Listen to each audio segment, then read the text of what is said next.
जमीन ही धरती आहे, धरती ही आई. आया सुद्धा इकून खाल्या लोकांनी. हा चिमुकला पाहू ना बघ. किती वय असत तुझं? 2 दिवस का? 3 दिवस. अरे चाटलं तोंड माझं. माया वडिलाला तर उचलू लागायला लागत नव्हतं 70 किलोचं पोतं. खालून चावडा लावायचा पायाचा की पोतं डोक्यावर. ज्या ठिकाणी बैलगाडीची पण चाकं थांबली त्या ठिकाणी आपली 2 व्हीलर कशी काय चालणार? शेती करतोय, आपली 4 गुरं सांभाळतोय. हे जगाला तर माहितीये का नाही? आपलं स्वतःचं पोट आपणच भरतोय का नाही? एवढं तरी करता आलं. तुरळा उधळायचा, मजा वाटायची आम्हाला. पाय बाजण्याचं नातच नाही कळलं आम्हाला.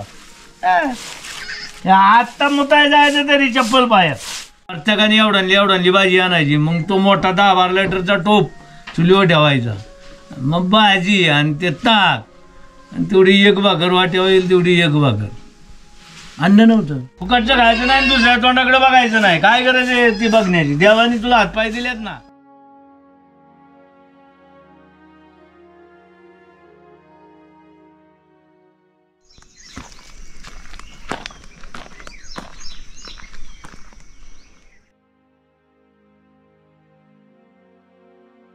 मंडळी नमस्कार. रोजगाराचा अभाव आणि शिक्षणाच्या अपुऱ्या सोयी यामुळे लोकांची पावले शहराकडे वळू लागली आणि गावाच्या गावं ओस पडू लागली. शहरात जाऊन माणूस खरंच सुखी झाला का असा प्रश्न मनात येतो. गावाकडच्या मोकळ्या शुद्ध हवेत घेतलेला श्वास आता शहरातील पंख्याखाली कुठंतरी गुदमरतोय. तुडुंब भरलेल्या विहिरीत पोहण्याचा आनंद तो स्विमिंग टँकमध्ये शोधू लागलाय. आणि आभाळाचं छत असणाऱ्या अंगणात झोपून तारे मोजण्याचं सुख 4x4च्या गॅलरीत कसं काय मिळणार? आणि आपण म्हणतो माणूस सुधारला. या गोष्टींची जाणीव असूनही मी सुखात आहे असं शहरात राहणाऱ्याला वाटतं. रान माणसांच्या नशिबात कितीही कष्ट असले तरी ते खऱ्या अर्थाने सुखी आहेत, कारण निसर्गाच्या सोबत आणि निसर्गाच्या कुशीत राहत आहेत.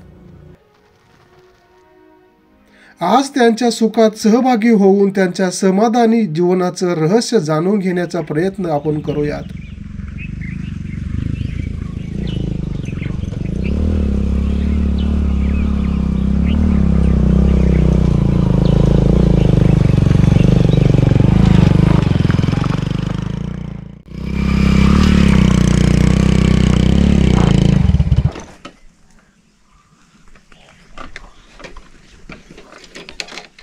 मंडळी रस्ता खूप अवघड आहे आणि आपल्याला वर जाणं शक्य नाही. बेटर आपण गाडी इथंच लावूया आणि चालत जाऊ.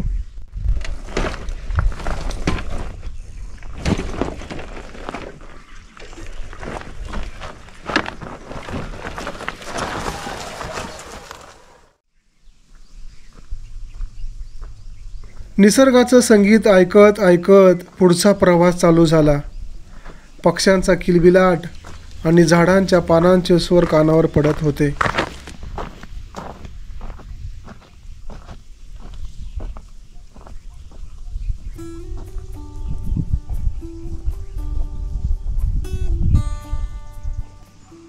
मंडळी, ज्या ठिकाणी बैलगाडीची पण चाकं थांबली म्हणजे बैलगाडीचा पण प्रवास थांबला त्या ठिकाणी आपली 2 व्हीलर कशी काय चालणार? त्यामुळं आपली 2 व्हीलर एका सेफ ठिकाणी आपण पार्क केलेली आहे आणि इथून पुढचा प्रवास आपल्याला पायी पायी करायचा आहे. जवळजवळ 2 किलोमीटर चढाई आहे. कधीतरी एक उन्हाळ दिवस म्हणून निसर्गाच्या जवळ जावं, झाडांच्या रंगाची गंमत अनुभवावी. हिरव्यागार रंगाची जादू आपल्या डोळ्यांना एक ऊर्जा देऊन जाते.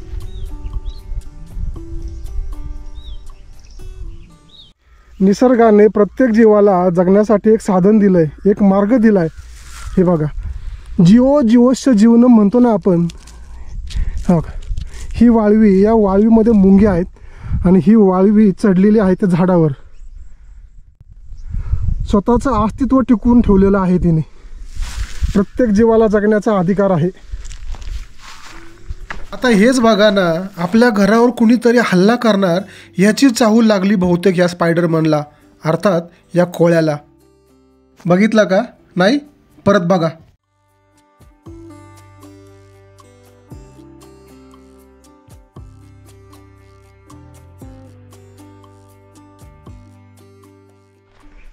ज्या ठिकाणी बैलगाडी येत नाही त्या ठिकाणी ट्रॅक्टर येणं तर फार दूरची गोष्ट आहे. ह्या एवढ्या मोठ्या ताली घालायला दगडी त्यांनी कुठून आणल्या असतील आणि त्यावेळेचे कारागीर कसे असतील. हे बघा, इथं कुठंही सिमेंटिंगचं मटेरियल वापरलं नाही, केवळ दगडावर दगड रचून ही ताल बांधलेली आहे. कितीही पाऊस आला तर ही ताल हलणार नाही, असं मजबूत बांधकाम आहे त्यांचं. बघा, या तालीच्या खाली थोडं पाण्याचा अंश दिसतोय. आपण झूम करून बघूया. म्हणजे प्रत्येक जीवाची सोय निसर्गाने केलेली आहे आणि आपण उगाच म्हणतो की माझ्यामुळे निसर्ग आहे. निसर्गापुढे माणूस अक्षरशः काळी. म्हणतात ना, निसर्गापुढे माणूस पाला पाचोळा. तसं आहे, निसर्गातील प्रत्येक गोष्टीची काळजी घेतलेली आहे देवाने, किंबहुना या निसर्गानेच.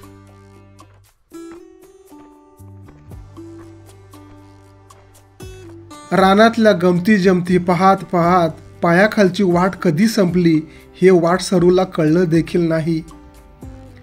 विचार करत होतो, रस्ता नाही मग यांच्याकडे लाईट तरी कशी असणार.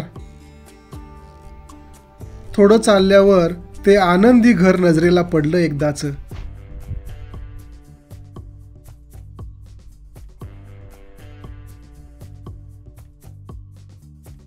समोर स्वागताला चाफ्याचं बहारदार झाड उभं होतं, परंतु त्या झाडावर गवत ठेवलेलं होतं. जरा विचित्र वाटलं. हे गवत झाडावर लपून का ठेवलं असेल आणि कसं, याचं उत्तर मला जाणून घ्यायचं होतं.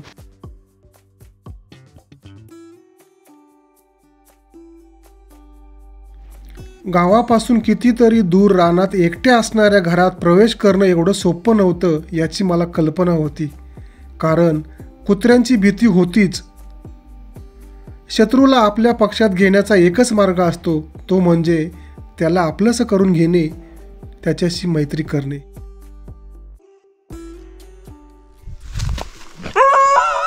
यो यो यो यो यो, कोण नाही लांबची माणसं इथलीच आहेत.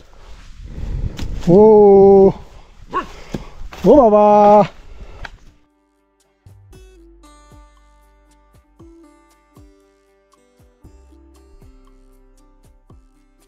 प्रेमानं जग जिंकता येतं हे फक्त ऐकलं होतं, पण आज खऱ्या अर्थाने अनुभवलं. माणूस असो वा प्राणी, प्रेमाची भाषा सारखीच असते, पण ती भावना असली पाहिजे.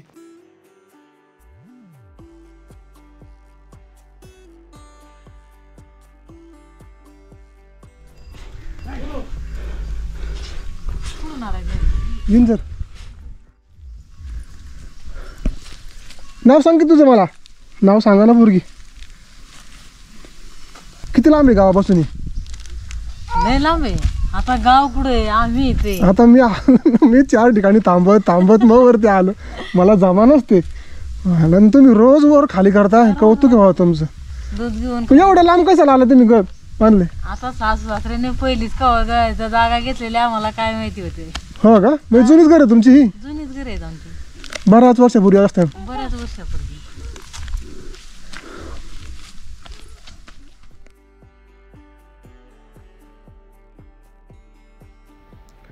या आनंदी घराला सिमेंटच्या भिंती नव्हत्या, पण मायेचा ओलावा होता.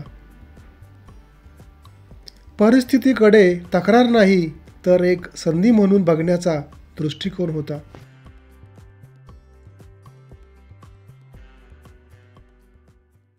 मंडळी, ही रानातली लोक कशी स्वयंपूर्ण होती बघा. ही आहे उखळ. भरपूर लोकांना माहित नसेल उखळ म्हणजे काय आहे, कारण ह्या उखळामध्ये कांडण केलं जायचं. हो, कांडण केलं जायचं, दळण जात्यावर करायचं. आणि इकडं बघा, इकडे जात आहे, इकडे दळायला. सकाळी उठलं की उखळाव आणि जात्यावर बसायचं. आम्हाला सणाला कधीतरी भात भेटायचा, तो एवढा असा नाही किंवा पटभर नाही, थोडं थोडं. पोळ्या वेळा का मग पोळ्या असायच्या हा पण भात कमी, कारण विकत आणायला पैसा कमी. हा विकत आणायचं, थोडंफार आणायचं, एखादा कट्ट्यातला तर वर्ष पुरला पाहिजे असं होतं. मग शिंक्या बिमक्याला काय बाबा गोड थोड करायचं म्हणलं काय करायचं? मग काहीतरी करायचं, रवा करायचा, नाही तर समजा बाबा कुठल्या तरी सणाला पोळ्या केलत्या, मग आता रवा करा. वर्षातून एखाद 2 वेळा काहीतरी गोड धड व्हायचं, बाकीचं काय येतं. अशी परिस्थिती आहे. भाकरी नाहीच, भात नाहीच. हिसाबाने असं होतं पूर्वी, मला कळतंय थोडं थोडं. गड्या माणसाला 1.5 भाकर, 1.5 भाकर कळती ना, 1.5 भाकर, बाईला एकच. का नाहीच तर पण मग भाजी आणायची कुरडूची, त्या मोहरीची, तवा मोहरी शेताला व्हायची, मोहरीची संध्याकाळी शेतातून येतानी प्रत्येकाने एवढांली भाजी आणायची. मग तो मोठा 10-12 लिटरचा टोप चुलीवर ठेवायचा, मग भाजी आणि ते ताक, आणि तेवढी 1 भाकर वाट्यावर येईल तेवढी 1 भाकर. अन्न नव्हतं. काय दिवस आहे ना ताकाला वर यायचे, अन्नच नाही. मग एवढ्यांना हंड, एवढ्यांना राजान भरून न्यायचं ताकाचं. दूधदंड नव्हतं तवा, हा घरी सगळं घरी सर्व. मग आमच्याकडं धनगर समाजाकडं दही ताक दूध राहायचं. आता लोण्याच्या पाट्या माझ्या वडिलांनी पुण्याला नेऊन ऐकल्यात. मग ते कशा ऐकल्या असतील, आण्यानी ऐकल्या का 2 आण्यानी, न्यायचं काय नाही पण पायानी, पुण्याला डोक्याने. हा मेसाचं 5-5 मेसाचं वजी पुण्याला नेल्यात इथून मधून. संध्याकाळी दारा काढायला घरात माणसं, म्हणजे सकाळी डोक्यावर घेऊन जायचं, संध्याकाळी माघारी यायचं पुण्यावरून. हा इकून आणायचं काय, कुठं लसूण, कुठं हिरवी मिरची, हे मोठं खाद्य. बाकी नाही काय आणायचं. कुठं 4 कांदा आणलं, तेल जास्त वापरत नव्हते लोक. लोणी टाका, हा लोणी, भाजीला लोणी, तूप काही बी टाका. तेल आपलं देवाच्या वातीला कुठं काय. जरा इथं पावसापासून आणि जनावरांपासून रक्षण व्हावं म्हणून असं गवत बांधलेलं आहे. यामुळे काय होतं, पावसाळ्यातलं पाणी आतमध्ये येत नाही आणि भिंती पण खराब होत नाहीत. आणि दुसरी गोष्ट म्हणजे जनावरांची पण भीती राहत नाही. छोट्याशा एखाद्या होलमधून छोटं बारीक जनावर आतमध्ये येण्याची शक्यता असते. असं गवत लावल्यामुळं जनावरांची पण भीती राहत नाही. रानातल्या घरांना अशी काळजी घ्यावी लागते. आता जर समजा जरा बाबा कशी आली किंवा जरा नाही का हातपाय दुखत्यात, अंग दुखते, मग काय करायचं, निरगुडीचा पाला, एवढं मीठ टाकायचं, चांगला एक ह्या असली बादली 1.5 बादली पाणी गरम करायचं, त्याच्यात निरगुडीचा पाला टाकायचा, मीठ टाकायचं, मस्तपैकी शेकवायचं, अगदी भाजलं पाहिजे अंग, असं शेकायचं. आणि तिकून माणूस याच्या आत हातरून टाकून ठेवायचं त्याला. आता जर तो आजारी झाला तर सकाळी कामाला ठणठणीत मग पाणी, तो पाला पाण्यात टाकायचा आणि शिजवायचा, चांगला उकळला पाहिजे पाण्यात, आंघोळ करायचं त्या पाण्याने. मग तो पाला काढून टाकायचा आणि मग तो पाणी त्याचा कलर होतो, त्या पाल्याच्या कलरचं पाणी होतं, कारण ते उकळून निघतं ना पाण्यात. मग ते आपल्या ह्या पाण्यागत पाणी राहत नाही, त्या पाल्याच्या कलरचं पाणी होतं तयार. बरं. आणि मग त्याच्यात मीठ टाकलेलं असतं. त्याने अंग मजबूत शेकवायचं. बर. दुसरं औषध नाही, दवा नाही, कशाला औषध आणि कशाला दवा. आणि मग झोपला ना 1-2-3 गोधड्या अंगावर घेऊन किंवा शाली बिली काही असेल ते, बाहेरची आवाज लागून द्यायची नाही. पॅक वरून डोक्या खाली खालून पाय खाली गम झोपायचं. असं पाणी वाचल्या का अंगातून पाणी निघतं, सगळं ठणठणीतच. निसर्गाच्या कुशीत राहून आरोग्यासाठी लागणाऱ्या औषधाचे ज्ञान यांना कुणी शिकवलं असेल? जरा कुठं सर्दी झाली की लगेच डॉक्टरकडे जाणारी माणसं आपण.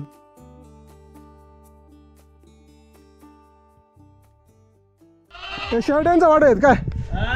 शेरड्या येतोय म्हणलं, बकरी आहेत. अहो पण आता एवढं वरती आला, वाघा बेगाचं बियाण आहे, वाघा बेगाचं बियाण आहे. काय वाघ खातोय मग त्यातूनच आपण सांभाळायचं. काय नाही खावलं तरी आपण काय करणार? मग आपलं कष्ट वायालाच आहेत ना. जात्यात त्याला विलाज नाही. अहो शेत केलं तरी शेतात बी काही चारी कोपरे गावतात का शेतकऱ्याला नाही ना, कुठंतरी वळवं जातंय, कुठंतरी काहीतरी होतंय. आणि डुकरांनी ते याड लावलं. आयुष्यभर कष्टच. हो, शेतकऱ्याला फावरी नाही कधी, हा ना. कष्टच. पण एवढंच की शेतकरी कष्ट करतो त्याला आजार कमी. माझ्याकडे आता पैसे आहेत लाखभर रुपये, हा पण मला काय आहे का असं की बाबा मला आजार होणार नाही, खात्री आहे का? नाही नाही होणारच. पण तुमचं कसं आहे, इथं रानात राहून तुम्ही कसं ठणठणी झालाय. ठणठणीत हवेत बदल आहे आणि कष्टातला माणूस शक्य तोडात मदत नाही. आता मला जो बघा खालनं वरती आलोय, 4 ठिकाणी थांबलोय मी. आम्ही 70 किलोचं पत्तो घेऊन डायरेक्ट वर येतो. थांबणे नाही न बसणे नाही. जिगीर म्हणली पाहिजे तुमची. हा. मग हाच फरक आहे ना, रानात राहायचा आणि शहरात राहायचा. हो, कष्ट आहेत पण तेवढं समाधान आहे बरं का. समाधान आहे. नाही उलट कष्टातलं वायाला बरसच जाते.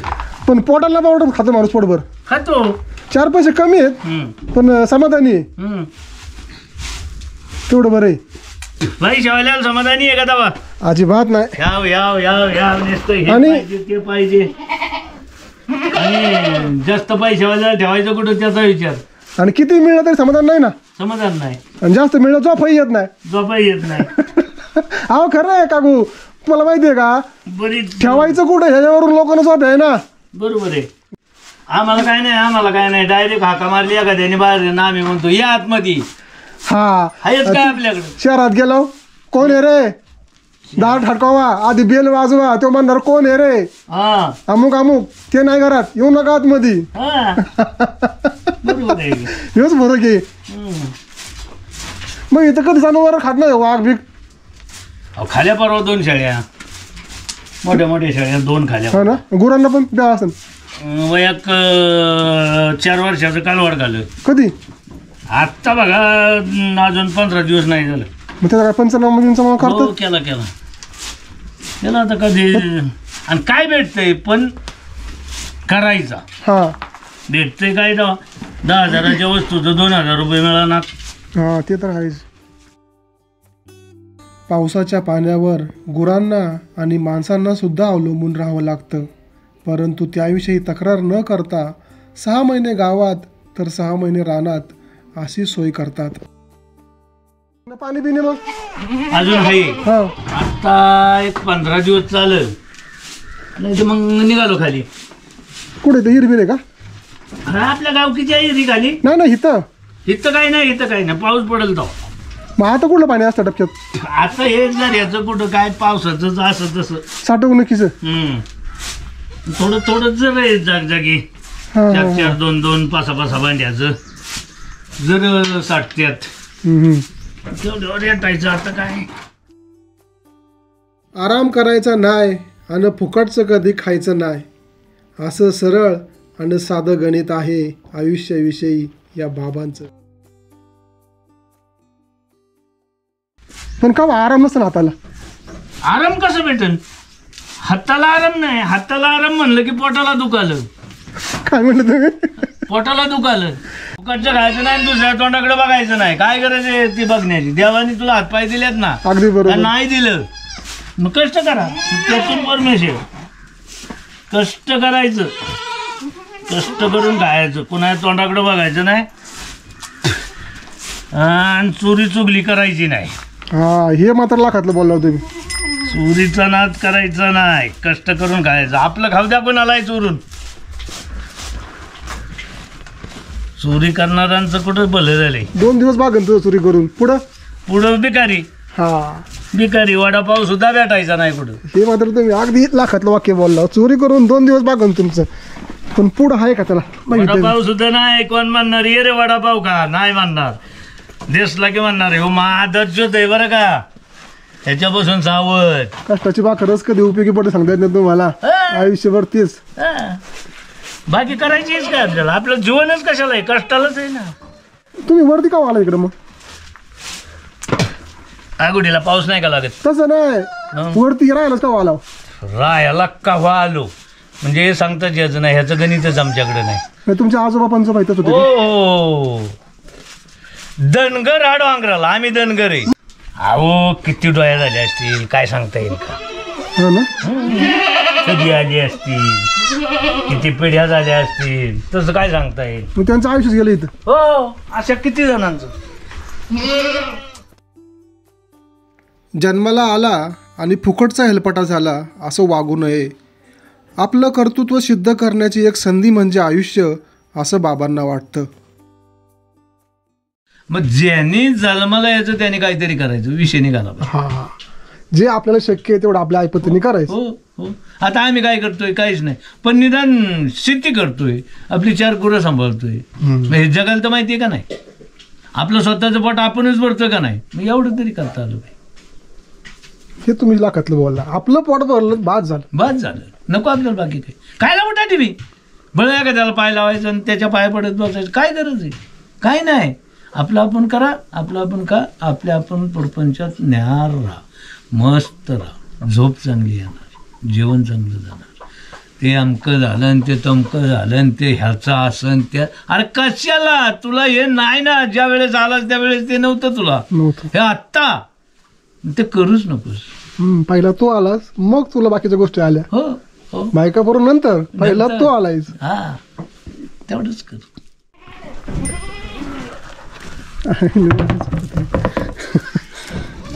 खरं तुमच्या इथं मुक्काम केला पाहिजे एक दिवस. काही लांबची का काय खरं छान वाटतं. हा, असलं कुठं हो शहरात मिळते तुम्हाला काय?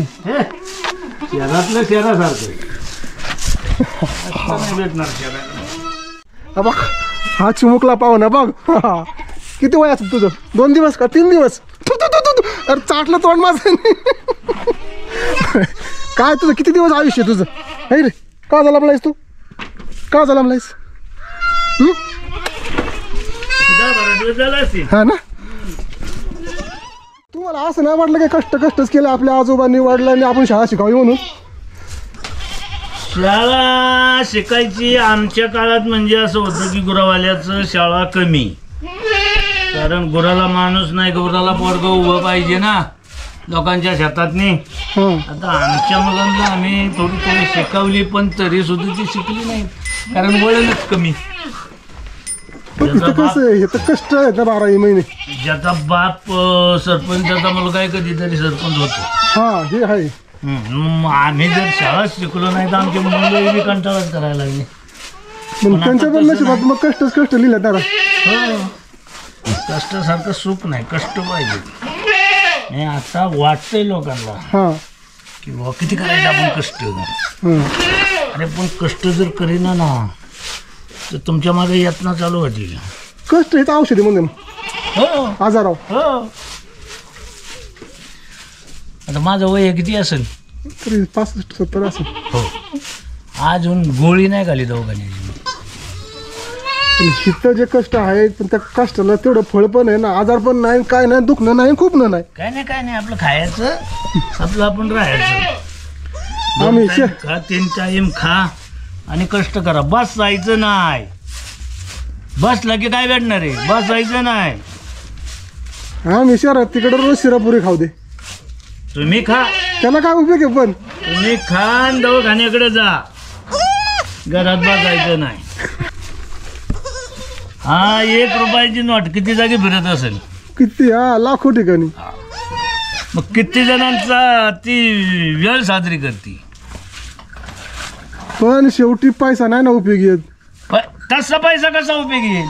पण पैशा वाचून मी सरत नाही, पण पैसा तसं काम करणार नाही तुमचं. पण गावाकडची माणसं उपाशी राहणार नाहीत. नाही जाणार. असंच काही गेलं, बाहेर गेलं तरी काही आणून खातील, भाजीपाला काही खातील. शहरात काय करणार? अहो गॅस संपला तर झालं बंद.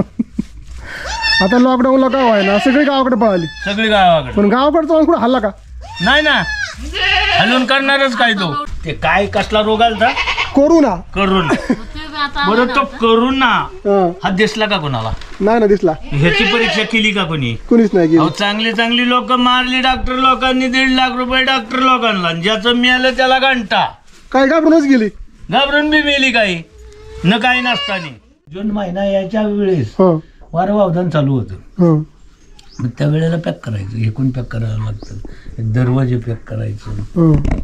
कारण आता इकडे मोकळं दिसतंय, इकडून हवा यायला आहे चान्स. हो, ती हवा बंद करायची, दरवाजे पॅक करायचं, झालं मग काय नाही. पावसा पाण्याचं तेवढं एक बाकी नाही काय. बाकी नाही. ऊन वारा पाऊस याची तमा न बाळगता भर उन्हाळ्यात बिना चप्पलचं मातीची धूळ उडवत चालण्याचा आनंद कधी आपण घेतला आहे का? लय पळवलं आयुष्यभर म्हणला, लय बिन चपलीचं. कसल्या चपला जावा? अहो एवढा मोठा दुरुळा तरी रप्पा दुरुळ्यातून पाय बी बाजत नव्हतं. आम्ही गेलोय ते गुरं पाण्याला गावापाशी न्यायची खाली, कवा न्यायची, इथून 12, 12:30, 1 वाजता निघायचं, ते संध्याकाळी 4 वाजेपर्यंत गुरं घेऊन यायचं. पायात कसे असतं असा पाय टाकला दुरळा उधळायचा, मजा वाटायची आम्हाला. पाय बाजण्याचं नातच नाही कळलं आम्हाला. आत्ता मुताय जायचं तरी चप्पल पायात, घरात पण घालत्यात, बूट पायात. निसर्गाच्या अंगा खांद्यावर खेळून लहानाचे मोठे झाले. कधी नकारात्मकतेचा विचारही केला नाही. रानात ज्या ज्या गोष्टी मिळाल्या त्याचा आनंद घेत राहिले. आयुष्याविषयी काही तक्रार नाही, केवळ काही मूलभूत सुविधा मिळाव्या ही माफक अपेक्षा. लाईट पाहिजे, रस्ता पाहिजे, पाण्याचं काहीतरी नियोजन पाहिजे. अशा म्हणजे 2-3 अडचणी आहेत चांगल्या. 3 मुख्य अडचणी आहेत. हो, लाईट नाही, पाणी नाही, रस्ता नाही. समजा साधारण आपली बैलगाडी येण्यासारखा झाला तरी 4-4 बाचके येतील ना. मोठाभर आंबवण बैलगाडीत नाही काय, बैल येत आपल्याकडे, पण कुठलंच काही नाही नियोजन. आता ठीक आहे बाबा, तुम्ही वस्तू लागताय ते खाल्लं आणताय, पण अशी एकदम वेळ आली माणूस आजारीच पडलं तर काय करतो मग? तो कामटीचा डाल असतो, त्या डालात न्यायचं. नाही तर मग चादरीची अशी जोळी करायची, 2 बांबू घालायचं, त्याच्यात न्यायचं उचलून. मग काय करणार? पण हे अंतर पण बरंच आहे ना. हो, असा विषय की जगलं तर आपलं, पोचलं तर आपलं, नाही तर संपलं त्याच्यामध्ये. काय काय जित्रा लय विषय रे, मग त्याला तेवढ्या टायमात पोचलं तर बरोबर, नाही पोचता येत आपल्याला. मग पायी सर्व डोक्यावर घेऊन जायला खालून बस स्टॉप पासून मेन रस्त्यावरून बस स्टॉपला तिथं दूध असायची. मग तिथं 70 किलोचं पोतं घेऊन घरी यायचो आम्ही. वरपर्यंत? 70 किलो? 70 किलोचं. आता 50ची भरती झाली, त्यावेळेस 70ची होती. 70 किलो डोक्या आणता तुम्ही? माया वडिलाला तर उचलू लागायला लागत नव्हतं 70 किलोचं पोतं. आखरीच म्हणायचं खालून चावडा लावायचा पायाचा की पोतं डोक्यावर. आजपर्यंत एक गोळी घाली नाही का, एक इंजेक्शन मारलं नाही. तेच म्हणलं, तुमचा पायच पडला पाहिजे. कष्टाशिवाय मजा नाही, कष्टाशिवाय शरीर नाही. 4 किलो जायला मला तुम्ही 70 किलो डोक्या आणले. जिगीर आहे तुमचे.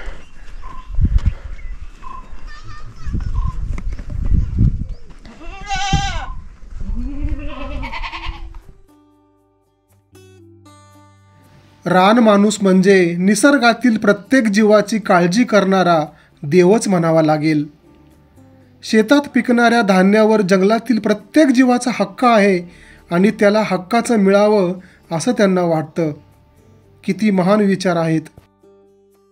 सकाळी 25-30 जनावर बघा इथून वर गेली आज समोरची. आता सकाळी 7:30-8च्या झाल्या. मग त्या निरा खाऊन राहत किती शिल्लक? मग नाही ना, खाऊन द्यायचं नाही. आपण कडब्याला जरा खात्यात, पण आपण जर राखणच केली तर मग थोडंफार खाणार. रोज किती राखायचं मग? रोज रोज रोज 2.5-3 महिने. म्हणजे दिवसभर हा उद्योग, रातचा तो उद्योग. एकदा भातावर फुलं आली ना की कटी घेऊन थांबायचो. बॅटऱ्या जीवालाही भीती, शेतालाही भीती. हो हो हो हो. काय नाचणी शेवरवीची शेतं असायची.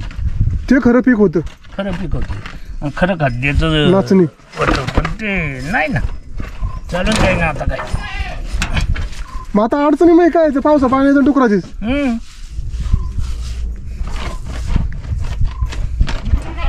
अहो एकच अडचण आहे का तेव्हा, गुरुढोर पाळायचं तर वाघाची भीती, शेताला डुकरांची भीती, बेकरं कितीन, लांडऱ्या कितीन, मोर कितीन. आमच्या माग आमचं खाऊन जगणारी लय. म्हणजे ह्या रान माणसाच्या जीव अख्खं रान जगते. डुकर जगते, वाघ जगते, लांडुऱ्या, मोर, म्हणजे बेकर, कोंबड्या, सकात्र्या, ही पक्षी आहे ना अजून. राहील ते मग आपल्याला, राहील ते आपल्याला काय राहतंय तेव्हा. ज्या ठिकाणी 10 पोती होत होती त्या ठिकाणी आता 4 पोती सुद्धा आम्हाला सापडणार. आमच्या वडिलाच्या काळात 10 पोती होत होती ना, हा तिथं आम्हाला 4 पोती सापडा, कारण खाणारीच नाही झाली.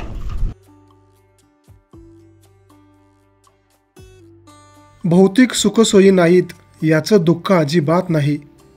लाईट नाही, रस्ता नीट नाही आणि जेमतेम 6 महिने पुरणारं पाणी. तरीही रानातच राहण्याची जिद्द का आहे? मग असं का वाटत नाही की आता भात झालं बाबा कुठंतरी जाऊन खालीच राहावं? नाही पर्याय नाही. माझ्याकडं गाड्या लाईनला चालल्यात, मी हित्त येऊन रस्त्यावर काय खाणार आहे? मी शेतातच पाहिजे, मी डोंगरातच पाहिजे कुठंतरी, तेव्हा मी माझं पोट भरेल. अंगठे बहादूर गडी, 4 पोरं, मग मला 4 गुरं पाहिजेत, 2 मनाची शेती पाहिजे, दुसरं काय करणार आहे मी? रस्त्यावर गेला की रस्त्यावर निघाला मग. हा, रस्त्यावर गेला की रस्त्यावरच. कोणाचं काय आणि कसं काय ते सगळं कळतं. मग तुमचं मूळ गाव हेच ना? हो. नाही मूळ गाव म्हणजे तशा आपल्या पाट्या पहिल्या सर्वांच्या आल्यात, हां पण आता किती पिढी झाली, आता आम्ही वतनदार झालो. हां.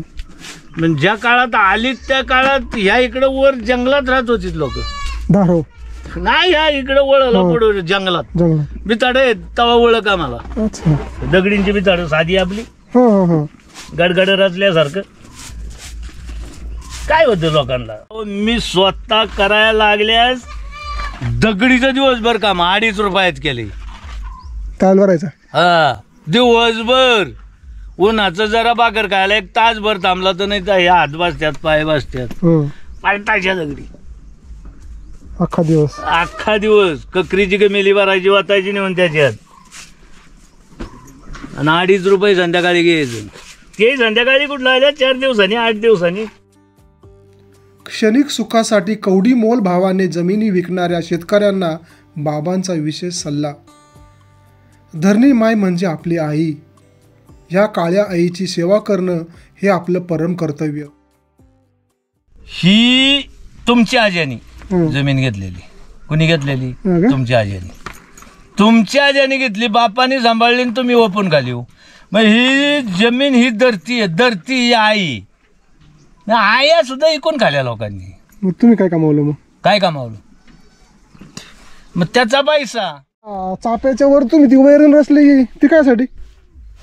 आगुडीला गुरांना चालू झाल्या. हो, मग ती एवढ्या वर तुम्ही नेली काय? नाही शिडी लावून. हा का? मी म्हणलं काय वर लपून ठेवलंय? लपून काय ठेवलंय? वैरण ठेवली. पण काय ठेवायची? मग ते आगोटी लावलं, पाऊस पडला की वापरायचं. हो, घरात घेतलं पाहिजे. पाऊस याचं म्हणलं की आगोडीच्या टायमाला वळवांचं चालू झालं की ती वैरण खाली पाडायची, मग घरात आणून रचायची. मग 2-3 महिने काळजी नाही. ती उंदरण बिंद्रण किंवा साप येऊन शिरतो त्याच्यात. आता ह्या असं समजा सफार केलं, त्याच्यात जर डायरेक्ट भरून ठेवली, त्याच्यात जर साप एखादी कोणी येऊन शिरला, उंदरण करता येतो आणि तो त्याच्यात राहून जातो. मग आपण कधी अंधारचंही नेतो, कधी उजेडाही नेतो. आपल्याला जशी वेळ मिळेल तसं आपण ते काम करतो. आणि मग जर त्याला समजा पाय लागला, हात लागला, डवच झाला, पुढं काय करायचं? ती परस्पऱ्यावरतीच परत पाहिजे 2-3 महिने बाहेर. मला कळा नाही म्हणलं तुम्ही वर लिहून लपून काय ठेवलंय, कसं नेलं असं म्हणलं वरती? काय लपून ठेवायला आपल्याकडे हे?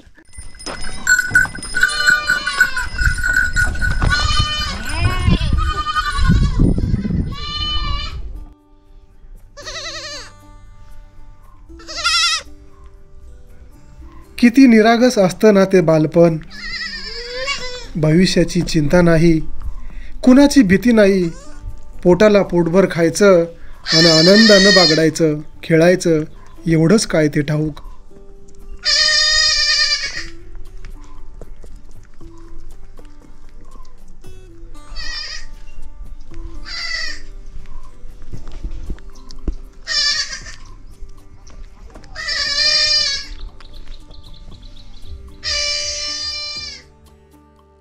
सोशल मीडियावरचे बदाम आरोग्याला काही उपयोगाचे नसतात. खरे बदाम खाऊनच आपली तब्येत चांगली राहते. तसंच खऱ्या लाईकचा आनंद कधी मिळतो माहिती आहे? जेव्हा आपण लावलेल्या झाडाच्या सावलीत आपण उभं राहतो. माणूस कितीही मोठा झाला तरी त्याची सावली उपयोगाची नसते, झाडाचीच सावली कामाची असते. घराचं काम कुठे खाली झालंय का? आता हे बांबू करून खाली न्यायचं. अरे तुमच्या हाताला दमच नसते बाबा. 12 महिने उद्योगी.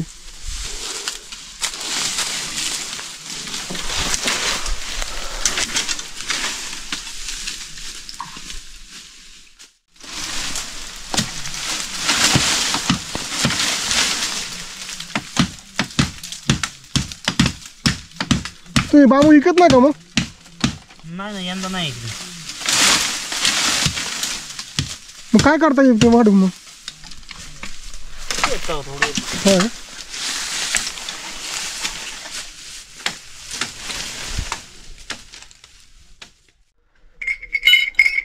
हे काय आहे ना, ती कणगी आहे तुमची, ती कणगी वाहते.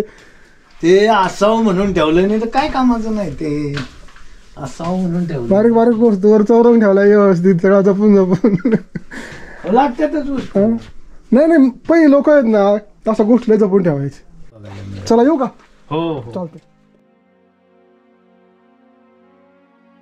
मंडळी, प्रत्येक कर्ज बँकेचं नसतं, निसर्गाचं पण कर्ज असतं. झाडं लावणं, प्राण्यांचं रक्षण करणं, वन्यजीवांना संरक्षण देणं, पाण्याचं योग्य नियोजन करणं, हे सगळं कर्जच आहे. हे कर्ज फेडण्यात आपला हातभार लागला पाहिजे. लोक नावासाठी काय काय करतात हे आपण बघतोय, पण पुढची पिढी विचारेल की गावासाठी काय केलं, तेव्हा आपल्याला पण काहीतरी सांगता आलं पाहिजे.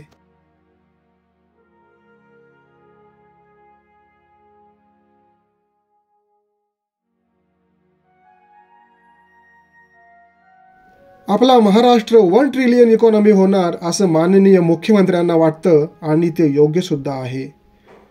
परंतु किती सामान्य लोकांना माहिती आहे की ट्रिलियन इकॉनॉमी अर्थात ट्रिलियन अर्थव्यवस्था म्हणजे नक्की काय, आणि एका ट्रिलियनमध्ये एकावर किती शून्य येतात? 1 लाख कोटीची अर्थव्यवस्था तेव्हाच होईल जेव्हा गावाकडचा माणूस पोटासाठी घर सोडून शहराचा रस्ता धरणार नाही आणि पाण्यासाठी वणवण करणार नाही.